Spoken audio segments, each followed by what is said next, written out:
Bienvenidos de nuevo a Theories. En esta oportunidad tocaremos un tema que no es un conflicto internacional, pero que ha sido objeto de preocupación para muchos países, gobiernos, organizaciones internacionales, sobre todo en las últimas semanas. Hace poco se abrió un debate regional en el seno de la OEA sobre el tema Venezuela y su posible suspensión del sistema interamericano. El secretario de la Organización de Estados Americanos solicitó la suspensión temporal de Venezuela del sistema interamericano, al presentar un informe muy objetivo y concreto describiendo la situación venezolana. Pero, ¿cuál es la situación en Venezuela?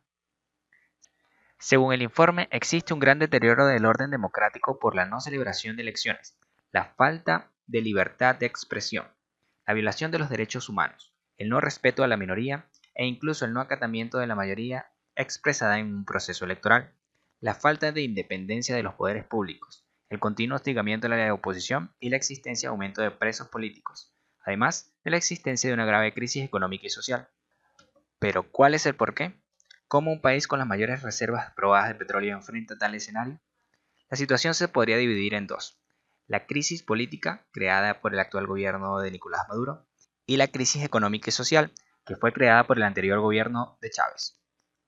Hablemos primero de la crisis económica y social, que viene a ser la más insólita de todas, cuando la bonanza petrolera entre 1999 y 2014 entró al país aproximadamente 960 mil millones de dólares, que fueron despilfarrados, desaparecidos y mal gastados. Aún con esa cantidad de dinero, el país se endeudó por un monto aproximado de 92 mil millones de dólares.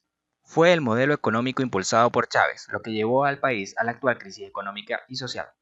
En la construcción del socialismo del siglo XXI, el presidente Chávez impulsó una política en contra de los empresarios, los productores, en contra de la empresa privada, la clase media y la propiedad privada, con la expropiación y confiscación de empresas y tierras que pasaron a manos del Estado.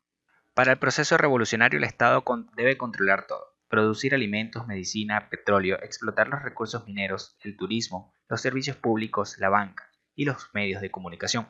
En fin, debía de estar presente en cualquier asunto de la vida de sus ciudadanos. Las amenazas al empresariado llevó a que muchas inversiones se alejaran y se retiraran del país. Por otro lado, vino una imposición de controles, como el control de precios y el control de cambio, que terminaron por arruinar la industria y con ello la producción nacional. El control de cambio es para el gobierno más que una medida económica, una medida política, porque permite controlar quién comercia y quién no. Pero la baja de los precios del petróleo afectó gravemente el ingreso de divisas y por tanto las importaciones de alimentos y medicinas, que se vieron mermadas. Comenzó así una gran escasez en el país. Por otra parte, el gasto público descontrolado llevó al aumento de la inflación a los niveles más altos del mundo, afectando gravemente la capacidad de compra de los ciudadanos. El modelo se agotó. Nada bueno trajo al país, sino que profundizó los males que sufría la población antes de la revolución y creó otros más perversos. Pero en lo esencial, nada cambió. Desde el punto de vista económico, es el agotamiento de un modelo que se niega a morir o que ya está muerto, pero que no existe nada aún para que lo reemplace. Se podría decir que todo esto llevó a Venezuela a la peor crisis económica y social en toda su historia. Un régimen que desprecia el mercado, impone controles y cree en modelos fracasados, como el socialista. Hablamos de dos tipos de crisis: la crisis económica creada por Chávez, que acabamos de explicar, y la crisis política creada por el gobierno de Nicolás Maduro.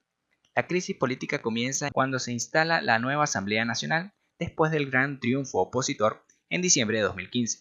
El régimen desconoce el poder de la Asamblea por medio del Tribunal Supremo de Justicia, otro poder público en manos del gobierno.